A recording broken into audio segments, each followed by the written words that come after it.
Kabilang ang former PBB Celebrity Collab Edition housemates na si Kira Ballinger sa Star Magic Spotlight Presscon na ginanap noong May 2, 2025 sa Coffee Project, Will Tower, Quezon City.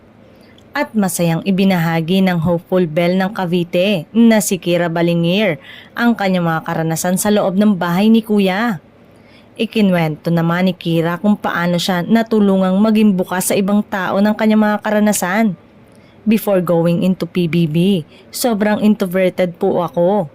Pero ngayon po na nag-PBB ako, na-survive ko yon.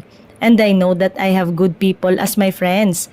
In other words, sobrang nag-improve po yung social skills ko. Unang napanood sa mga palabas at pelikula tulad ng Darna, Chances Are, You and I, at Maple Leaf Dreams. Nakwento ni Kira ang kanyang mga plano sa pag-arte sa hinaharap pero Jezebel talaga, yun yung isa sa mga dream role ko.